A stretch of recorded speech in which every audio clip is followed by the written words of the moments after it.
बात आगे बढ़ाते हैं और बात करते हैं फ़िल्म इंडस्ट्री की। अच्छा, रिसेंटली पाकिस्तान में भी बहुत सारी अच्छी फ़िल्में बनी हैं। द लेजेंड ऑफ मोला जट आई है, बहुत अच्छी प्रोडक्शन है, अच्छी स्टोरी थी। एक चीज़ जो मैं आजकल इंडियन जो ज़ाहिर-सी बात है, हम जो एक कॉम्पिटिशन में आते हैं, जब बात करते हैं तो हम कंपेयर करते हैं किसी चीज़ के साथ। इंडिया इंडस्ट्री में मैंने एक चीज़ की है कि वो जो एक नैरेटिव बनाते हैं ना अपना, वो नैरेटिव किसी भी कंट्री का जब बनता है तो उसको 2-3 तरीकों से प्रिवेल किया जाता है। उनमें से एक सबसे बड़ा है मीडिया इंडस्ट्री। मीडिया इंडस्ट्री में आपने देखा होगा कि इंडिया ने रिसेंटली जब उन्होंने अपना ये बनाना शुरू किया, प्राइम है, दूसरे तीसरे एक ऐप उन्होंने डेवलप किया जिसके ऊपर वो अपनी लोकल प्रोडक्शन भी डाल रहे हैं। अच्छा, लोकल प्रोडक्शन के साथ-साथ उन्होंने जो अपनी प्रोडक्शन को प्यार मोहब्बत की तरफ और एक्शन की तरफ से हटा के अब वो ऐसे इश्यूज़ की तरफ आ गई हैं जो रियलिटी बेस है। और उनकी बहुत सारी ऐसी मूवीज़ हैं जो कि उनके जो हीरोज़ थे, जो उन्होंने कोई ना कोई ऐसा इंसिडेंट हुआ या कोई चीज़ें हुई हैं उनके पास्ट में, उन्होंने उनको उस तरह से अपने फ़ेवर में लेते हुए उनको शूट किया है, डॉक्यूमेंट किया है। अभी मैं बात कर लूँ कि चलें, उन्होंने अपने बड़े-बड़े नामों को ज़िंदा रखा है अपनी फ़िल्म इंडस्ट्री के थ्रू। जिस तरह मैं देखूँ कि उन्होंने स्पोर्ट्स के ऊपर स्पोर्ट्स पे मतलब अगर वो क्रिकेट है, हॉकी है और बहुत सारी हैं ओलंपिक्स हैं, बहुत सारी ऐसे उन्होंने बहुत मूवीज़ बनाई हैं और अपने जो उनके एक हीरोज़ थे उनको ज़िंदा रखा है। जैसे चक दे इंडिया हॉकी के ऊपर। अच्छा, फिर 83 एक जर्सी नंबर 83 कपिल देव के ऊपर मूवी है। फिर और बहुत सारी ऐसी मूवी हैं, दंगल है, सुल्तान है, जो कि उन्होंने अपने कल्चर को ज़िंदा रखा है और उसके साथ-साथ अपने जो हीरोज़ थे, उनको। अच्छा, इनमें उन्होंने अपना एक फैमिली स्ट्रक्चर को भी दिखाया गया है। ज़ाहिर-सी बात है इसका इम्पैक्ट पड़ेगा। लोग ये चीज़ें देखेंगे, लोगों को ये चीज़ें वो नज़र भी आएँगी, उनका इम्पैक्ट भी पड़ेगा। द थिंग इज़ दैट ऐसी कोई चीज़ मुझे पाकिस्तान में नज़र नहीं आती।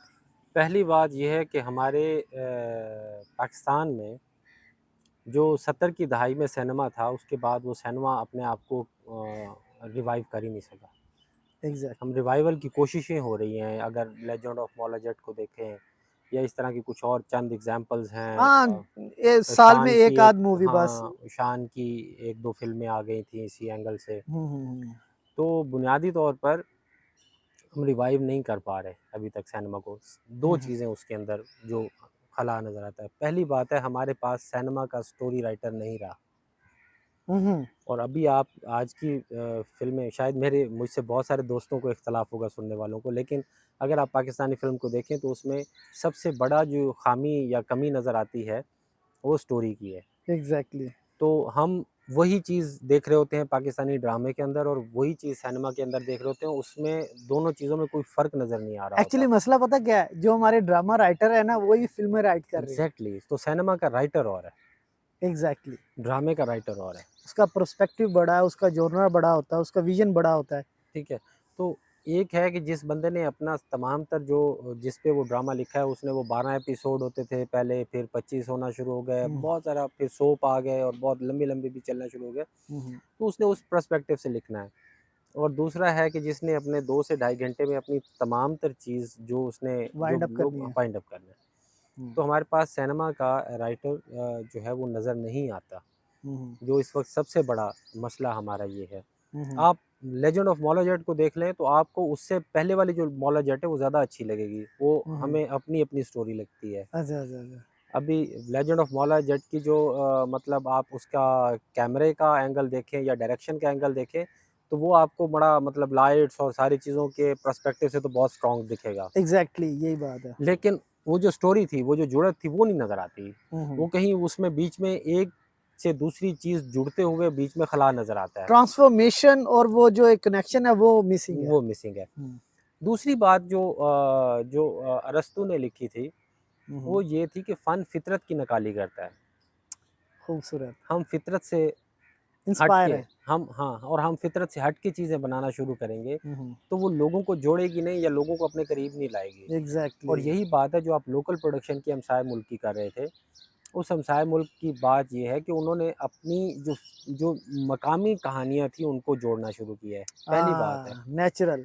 अब बंदा जो है आप और मैं हैं वो अपनी मकामी कहानी देखना चाहते हैं, अपनी मकामी ज़ुबान में ज़्यादातर देखना चाहते हैं। अब आप हुँ, देखेंगे कि बहुत सारी फ़िल्में हैं जो जिनका 80% जो मवाद होता है या बोलने जो डायलॉग्स होते हैं वो हरियाणवी पे हैं या हुँ, राजस्थानी पर हैं। हुँ, वो स्टाइल सबको पसंद आता है। ये ऐसे ही है। ये चीज़ हमारे यहाँ पे प्रैक्टिस नहीं हो रही है अभी तक। बिल्कुल नहीं। ठीक है, दूसरी बात ये है कि हम ने कोई इस तरह का कोई अभी तक कोई पॉलिसी ही नहीं बनाई कि जिसको हम लेकर आगे चलेंगे। अच्छा, आप देख लें कि हमसाया मुल्क में वो उनका गवर्नमेंट एजेंडा होता है। तमाम जो भी फ़िल्में हों, हुँ, हुँ, वो कभी भी अपनी हुकूमत के ख़िलाफ़, अपनी मुल्क के ख़िलाफ़ इस तरह की कोई भी फ़िल्म जो है जो जो उनकी जमहूरियत, उनकी सियासी और समाजी एंगल को कहीं से जाके झिंझोड़ता हो, हुँ, हुँ, बल्कि वो उसको सपोर्ट करते हैं। एग्ज़ैक्टली। जो जो भी गवर्नमेंट आएगी, जो भी होगी, लेकिन उस एक जो उनका जो एक बना हुआ है एक असूल कि हमने अपने मुल्क की जो हमारा जो बुनियादी एजेंडा है उसके खिलाफ नहीं जाना। अच्छा, मैं आपकी बात को सपोर्ट करूँगा, उनकी बहुत सारी मूवीज़ हैं, सरकार है, राजनीति है, ये चीज़ें हैं, लेकिन एट द एंड जो उसका क्रक्स होता है या उसका जो एक सपोर्ट होती है, वो कहीं न कहीं उनके अपने सिस्टम को ही कर रही होती है। चूँकि काली भेड़ें तो हर जगह मौजूद होती हैं, हाँ जी। लेकिन उसका जो एक फाइनल एक जो रिव्यू होता है ना, वो आपके सिस्टम को ही सपोर्ट कर रहा होता है। तो ये आपने बड़ी खूबसूरत बात की है और इसके अलावा मुझे लगता है कि हमारा जो एक्टर है, वो भी लिमिटेड है। लिमिटेड से मुराद ये है कि एक्टर चूँकि मुझे लगता है एक वर्सटाइल एक्टर होता है। उसके अंदर बहुत सारे करैक्टर समाये होते हैं। जी। अच्छा, तो मैं ये बता रहा था कि एक बड़ी इंटरेस्टिंग किस शान से किसी ने सवाल किया हुँ, हुँ। कि आप बड़े-बड़े कुर्ते पहन के गंडासों वाले कैरेक्टर ही क्यों करते हैं, अच्छा। जो कि सुल्तान रही साहब किया करते थे, हुँ, तो हुँ। आप ऐसा क्यों कर रहे हैं? तो उन्होंने बड़ा खूबसूरत जवाब दिया कि उन्होंने कहा कि क्या इसके अलावा इंडस्ट्री में काम हो रहा है?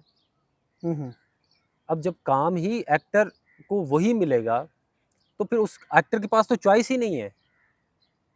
अच्छा मुझे लगता है कि आपने बड़ी खूबसूरत बात की। अच्छा शान अगर खुद चाहता तो वो कोई करैक्टर नहीं कर सकता।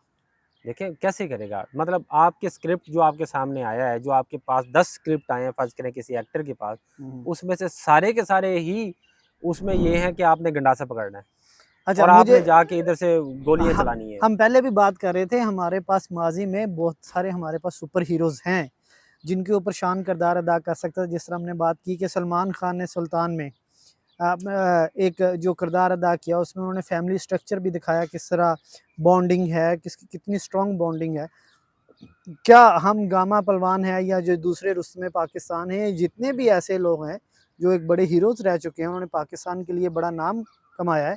क्या उस तरह की फ़िल्म शान नहीं कर सकता था? अच्छा एक बात और, क्योंकि ये ऐसा है जो गुर्जरों का काम था या भट्टों का काम था और पाकिस्तानी फ़िल्म इंडस्ट्री में अगर हम कुछ अरसा पहले पीछे चले जाएँ, तो पैसा भी ही इन लोगों के पास था जिन्होंने इस कल्चर को प्रमोट किया और फिर सडनली एक जो पैराडाइम शिफ्ट आया, ये कल्चर बंद हो गया, फ़िल्में बंद हो गईं। अब पंजाबी सिनेमा हमारा उस तरह नहीं है, हम कॉपी कर रहे हैं इंडिया को पंजाबी सिनेमे में।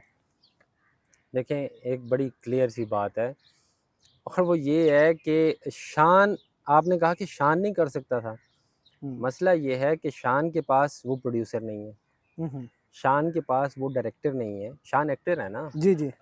तो अब अगर वो मतलब उसने फ़िल्म जो फ़िल्म हम उससे एक्सपेक्ट कर रहे हैं, हुँ, हुँ। उस फ़िल्म को मतलब फ़ाइनेंस करने वाला उसका प्रोड्यूसर नहीं है, हुँ, हुँ। तो शान कैसे करे? आपने एक थोड़ी देर पहले बात की थी कि इमरान खान साहब ने कहा था कि अर्थरल ड्रामा देखा जाए। जी, जी। मेरा इस बात पे एतराज़ है अच्छा, कि इमरान खान साहब ने ये क्यों नहीं कहा कि दुल्हा भट्टी पे फ़िल्म की जाए, दुल्हे भट्टी पे ड्रामा सीरीज़ की जाए। बिल्कुल बहुत अच्छी बात है, होना उन्होंने चाहिए। उन्होंने ये क्यों नहीं कहा कि राय अहमद खान खरल पे ड्रामा किया जाए बिल्कुल। और वो फ्रीडम फाइटर हैं वो दिखाया जाए और उनकी उनकी क्या खिदमात थी यहाँ पे और इस जैसे बहुत सारे नूरा अभी महंगल बलूचिस्तान में था।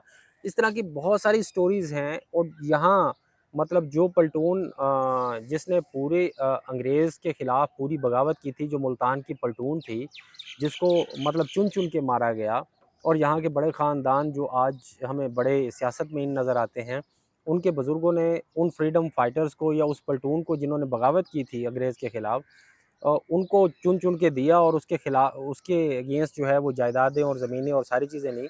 ये सारी स्टोरीज़ की जा सकती हैं, लेकिन मैं बुनियादी तौर पर मेरा सवाल ये है कि इसका प्रोड्यूसर कौन है? और इसको कौन-सा मीडिया सपोर्ट करता है। चलाएगा? हुँ, और प्लस आपके जो अपना आपका जो फ़िल्म जब ये बन जाएगी तो फिर ये पास कैसे होगी सेंसर से? वहाँ पे बैठे हुए लोग जो हैं, क्या वो उसको पास कर देंगे? और क्या वो उसको चलाने के हक़ में होंगे? अच्छा तो एक ये बात बुनियादी तौर पे एक माइंडसेट है जो इस वक़्त फ़िल्म इंडस्ट्री में बैठा हुआ है, प्रोड्यूसर का भी, डायरेक्टर्स का भी, और उसी तरह की मतलब एक फ़िल्म बन रही है और अच्छा हम सब देख रहे हैं। देखिए वही बात आई कि पहले एक गंडासा कल्चर था, उससे हट के हम थोड़ा-सा बाहर आए हैं, अब हमारी मतलब अब्रॉड में भी शूटिंग्स वगैरह होती हैं। एक बात और रिसेंटली इंडिया ने हीरा मंडी एक मूवी बनाई है, हाँ, देखी होगी आपने शायद, जी। मैंने भी आज ही देखी है।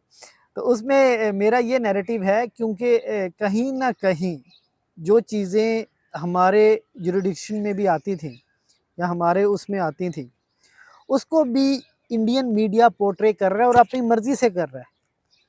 वो अपना नैरेटिव बेच रहा है। हमारा नैरेटिव क्या है, ओरिजिनैलिटी क्या है या असल में हकीकत क्या थी, वो हम दिखाने से कासर है। चलें ये अपील समझ लें अहबाब अरबाब इख्तियार से या जो इस काम के ऊपर जो माफिया है उनसे रिक्वेस्ट समझ लें कि वो इस चीज़ पे काम करें कि जो हमारी जुरिस्डिक्शन में आती हैं, जो चीज़ें हमारी अपनी हैं, जो हमारा कल्चर है, उसको बहुत सारे तरीके हैं प्रमोट करने के। आप आइडियाज़ ले लें, आप एक वो करवा लें, आप लोगों से स्टोरीज़ ले लें, आइडियाज़ ले लें। आप चीज़ें अपने तक जब तक महदूद रखेंगे ना, तो अदरवाइज़ मुझे लगता है कि बहुत लिमिटेड ही वो चीज़ें हैं। मैंने अर्ज़ किया, सॉरी आपकी बात काट रहा हूँ। अर्ज़ ये किया कि सिनेमा जो था हमारा वो 70s तक था, एग्ज़ैक्टली, ठीक है? और उस वक़्त जो स्टोरी लिखी जाती थी उसको हमारा हमसाया मुल्क कॉपी किया करता था। म्यूज़िक को, स्टोरी बिल्कुल, को, उस बिल्कुल। हमारी कई स्टोरीज़ पर हमसाया मुल्क की बहुत सारी फ़िल्म्स मौजूद हैं, ऐसा ही है। जो उनको लिया गया। हमारी बहुत सारी धुनों को उन्होंने कॉपी किया। हुँ, हुँ, अब मसला ये है कि जो 80s का टाइम आया और 80s के टाइम में जब हर तरह का बैन हुआ मीडिया के ऊपर, और इवन ये भी हुँ, था कि 80s में आपने देखा कि नाज़िया और ज़ुहैब इकट्ठे खड़े होके गा नहीं सकते थे। उनके बारे में कहा गया कि ये भले बहन भाई हैं, ये इकट्ठे खड़े होके गा नहीं सकते। तो जब इस तरह के जो बंदिशें आपके मीडिया के अंदर लगी हैं, हुँ, हुँ। तो उसके बाद एक ख़ास सोच जो है, वो डेवलप हुई है। हाँ, और आप ये देखें कि 80s में ही हुँ, सुल्तान रही की एंट्री है, और हुँ, हुँ। मतलब एंट्री तो पहले हो चुकी थी, लेकिन बूम। मौला जट का जो खिड़की तोड़ हफ्ते हुँ, हुँ, गुज़रे, हुँ, हुँ, हुँ। वो 80s में ही गुज़रे, वो हाउसफुल। 80s में ही आई और लंबे अरसा लगी रही। सही, सही। लोगों को हमने वहशत दी, लोगों को हमने खून खराबा दिया, लोगों को हमने बदमाशी दी, हुँ। और शायद हमारा हीरो जो था सोसाइटी का, वो वही था कि एक विलन एक जो पुलिस की इज़्ज़त नहीं करता, हुँ, हुँ, हुँ। जो पुलिस को डिप्टी कह के पुकार के और ओए जेल तोड़ डिप्टी। के भाग जाता है। जो थाने में जाता है तो इतना अकड़ के खड़ा होता है कि उसको कोई शर्मिंदगी और कोई निदामत नहीं होती। ऐसे ही है। तो जो चीज़ें हमने 80s में और 90s में अपने सिनेमा के ज़रिए अपनी सोसाइटी को दी हैं, हुँ। आज हमें वो नज़र आ रहा है। और अगर हम अब इस सिनेमा की रिवाइवल चाह रहे हैं, तो उसके लिए हमारी हमारी बुनियादी तौर पर ये है कि हमारे जो अरबाब इख्तियार हैं, वो इस इंडस्ट्री को वाक़ई ही इंडस्ट्री डिक्लेयर करें। इसके अंदर इन्वेस्टमेंट आए, इसके अंदर प्रोड्यूसर्स आएँ, और वो जो तमाम तर इंडस्ट्रीज़ को सहूलत, जो दूसरी दीगर इंडस्ट्रीज़ को सहूलतें मिलती हैं फ़ाइनेंस के एंगल से, वो मिलें, तभी जाकर हम एक क्वालिटी सिनेमा लोगों को देखने को मिलेगा। अच्छा एक बात और अच्छा मैंने जितनी भी इंडियंस इस तरह की मूवीज़ देखी है ना, चक दे इंडिया हो गई, सुल्तान हो गई, दंगल हो गई और बहुत सारी ऐसी मूवीज़ हैं भाग मिल्खा भाग हो गई और बहुत सारी अब मूवीज़ मिल्का जो हैं। था वो यहाँ का था, कोटद्दू का था ना। हाँ जी। अच्छा वही बात मैं कह रहा हूँ कि आपको लगता है कि उसको एक बड़े बजट की ज़रूरत है? नहीं। उनकी जो प्रोडक्शन है वो कोई हाई-फाई प्रोडक्शन नहीं है। मेरे कहने का मतलब है कि आपको सेट एक जगह पे ही लगाने से या आपको अब्रॉड के टिकट वगैरह वहाँ पे जाके हायरिंग वगैरह बहुत सारी चीज़ों से आपकी जान बच जाती है। आप लोकल ही चीज़ों के साथ ये सारा सेटअप कर सकते हैं। देखें, ये एक्सपेरिमेंट तब होते हैं जब हमारे पास इसको फाइनेंस करने के लिए प्रोड्यूसर्स मौजूद हों। हुँ, हुँ। फाइनेंस करने के लिए वो इदारे मौजूद हों कि आप बनाएँ, हुँ, हम आपको फाइनेंस करें। अच्छा। हमारे पास जो सबसे बड़ा इस इंडस्ट्री का जो मतलब ज़वाल है, उसकी सबसे बड़ी वजह जो है वो फाइनेंसेस का ना होना है, या इस इंडस्ट्री को इंडस्ट्री कंसीडर ना करना है। अच्छा, जिस तरह हमारी बहुत सारी मूवीज़ को हमारे जो एक अदारे फ़िनांस भी करते हैं। जितनी भी हमारी मुझे समझ आ गई है, अच्छा, लेकिन देखें। तो नहीं मैं ये कहना चाह रहा हूँ कि इस तरह हमारे जो एक जो स्पोर्ट्स बोर्ड हैं या जो कि हमारा एक पंजाब का हो गया या पाकिस्तान का स्पोर्ट्स बोर्ड हो गया या पीसीबी हो गया, वो इन चीज़ों को स्पॉन्सर तो कर सकता है मेरे हाँ ख्याल जी, में। बिल्कुल कर सकता हूँ। और और हम इसमें पब्लिक पार्टनरशिप भी ला सकते हैं मेरे ला ख्याल सकते में। हैं, बिल्कुल बहुत ला सारी सकते हम हैं। ऐसी चीज़ें हैं जिसमें हम बाहर के लोगों को ओपनली इन्वॉल्व करके जी, मुझे लगता है फिर वही बात है आपके पास हमारे पास राइटर नहीं है। फ़ाइनेंशियल मसला है लेकिन वो इतना बड़ा मसला नहीं है कि हम उसको रिज़ॉल्व ना कर सकें। बड़ा मसला कहीं तो न कहीं फाइनेंशियल ही है, लेकिन अच्छा, उसके साथ जुड़ती हुई चीज़ें हैं कि जब हमारे पास फाइनेंस होगा तो हम अपने लिए स्टोरी राइटर ढूँढेंगे, अच्छा। और वो जो भी मतलब उसके जो भी उसकी डिमांड है या जो हुँ, भी हुँ। है, उसको उसके मुताबिक मिलेगा, तो मेरा ख़्याल में 2-4 एक्सपेरिमेंट्स के बाद चीज़ें स्ट्रीमलाइन होना शुरू हो अच्छा जाएँगी। चलें एक आइडिया तो मैं दे देता हूँ कि अगर आप इमरान खान पे 92 पे बनाएँगे एक आध मूवी, तो मुझे नहीं लगता वो फ्लॉप होने वाली है। मुझे लगता है कि आप उससे बहुत अच्छा अर्न कर सकते हैं। देखिए, वो पता नहीं वो सेंसर बोर्ड से पास होगी, वो सिनेमा पे लगेगी या नहीं लगेगी। तो ये बड़ी वो चीज़ है ना एग्ज़ैक्टली। कि कुछ चीज़ें तो ऐसी हैं जो हमारे मतलब पॉलिटिकली हम उनको उन पे बात ही नहीं कर सकते। सही, सही, सही, तो वो चीज़ है। लेकिन मैं ये समझता हूँ कि हमारे पास और बहुत सारे एग्ज़ाम्पल्स हैं। सही। इससे बड़े-बड़े कैरेक्टर्स हमारे पास मौजूद हैं, हुँ, और ड्रामा हो या फ़िल्म हो, उनको हम बात करना शुरू करें, और इसके ऊपर हम थोड़ा-सा काम कर रहे हैं। सही, सही, सही है। आप जो बात कर रहे थे ना फाइनेंस मतलब छोटे लेवल की प्रोडक्शन, हुँ, हुँ, हुँ। तो हम यहाँ मतलब अपने मुल्तान में रहते हुए हुँ, हुँ। कुछ स्टोरीज़ ऐसी प्रोड्यूस कर रहे हैं जो बेसिकली आर्ट बेस्ड हो, जो कोई फ़ेमस एक्टर उसके अंदर आपको नज़र ना आए, हुँ, हुँ। और जो स्टोरी हमारी इस धरती से जुड़ी हुई है, जो आपको और मुझे लगे कि हाँ यार, ये हमारा गली मोहल्ला और हमारी बात लग रही है। हुँ, हुँ। तो उन स्टोरीज़ को हम फ़ोकस करके, उस तरह की स्टोरीज़ को बिल्ड करके हम कुछ एक्सपेरिमेंट करें। बड़ी खूबसूरत बात है। अच्छा मैं आपने पहले भी कई दफ़ा मुझे कहा है कि विज़िट करें, स्टूडियो वग़ैरह आएँ, बहुत सारे आइडियाज़ जनरेट होते हैं इस तरह। तो इंशाल्लाह मैं कोशिश करूँगा कि हमारी जो नेक्स्ट जो है पॉडकास्ट है, चलिए, जी, जी। टॉक एंड टी की वो इंशाल्लाह आपके स्टूडियो में हो या कहीं श्योर, और हो माय और प्लेज़र। इसी चीज़ पे ही हम बात करेंगे श्योर। और आगे लेके चलेंगे इसी चीज़ को और मज़ीद बातें करेंगे इस हवाले से। तो इंशाल्लाह see you soon. Thank you so much, और मैं अपने देखने वालों को भी कहूँगा कि आपके देखने का शुक्रिया। आप इस चैनल को लाइक, सब्सक्राइब और फॉलो ज़रूर कीजिए। Thank you so much. Thank अल्लाह हाफ़िज़।